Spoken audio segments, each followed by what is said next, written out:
Seneta wa kaondi ya Ilovi Edwin Sifuna niwavetangwa Mwanyani wa munini wa mukuni wa mutalisa ngalikoni ya anini Mbungeni ya Senate.nthini wa uneeni wa kiokoni cha umunthi wa Speaker wa Senate Amason Kingi.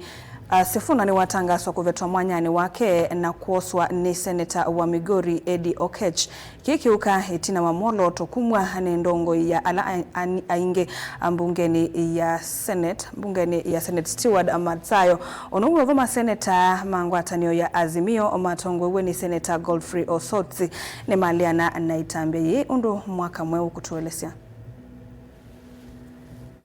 From the correspondence, the minutes indicate that a resolution was passed to remove the Deputy Senate Minority Whip, Senator Edwin Sifuna CBS MP, in accordance with Standing Order 23-4.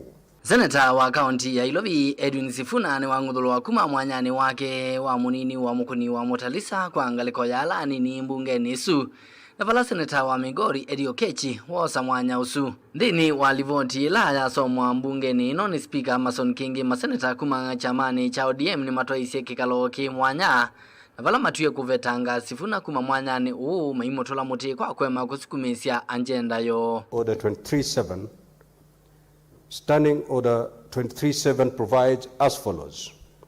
The Speaker, upon receipt of the decision under paragraph 6, shall verify the correspondence received and deliver a communication to the Senate within 3 sitting days. In this regard, I have verified the correspondence received and hereby communicate that the minority party has effected a change in the office of the Deputy Senate Minority Whip. The new office holder with immediate effect is Senator Eddy Oketch MP. I thank you.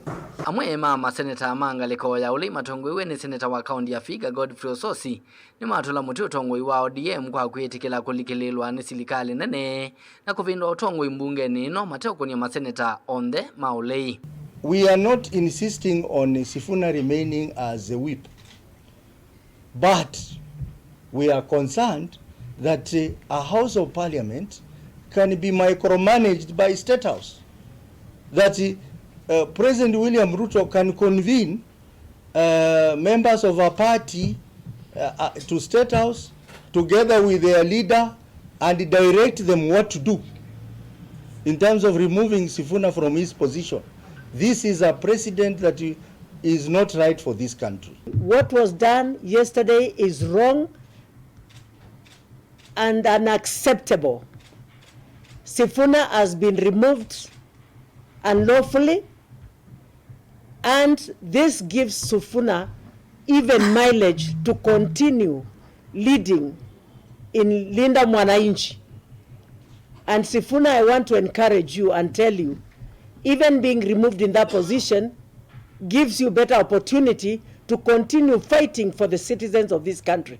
Atongoi ni mawetaka na chama cha ODM ni chevetangi ngwatanioni ya azimio na chaelite kweko na utendi ni wa utongoi wa anini Mbungeni su na valama mukadhi ya Sifuna kwa kuungama na mwenendi. Actually, when ODM left and joined broad-based and has given notice to leave Azimio, then they should cross over the aisle and go to the other side and allow the remaining political parties and the remaining ODM members to form minority in the House. So I want to say that the Savi whip, Honorable Olekina, is Savi illegally.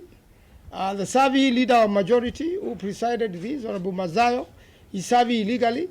If the law was to be followed, they should cross to the other side and the minority, remaining minority, forms, the minority in the House. Sifuna is just an accident of history, but he's a factor now. Our leaders respect him. Kalonzo Musyoka respects him. If you talk about Matiang'i, they respect him. Waminyoro respect him. We are the team. And we will fight to the last minute. We will use legal means to make sure that Ruto is not re-elected again. Nilivoti ya vilingwa mvo nitoa mwaka mweu.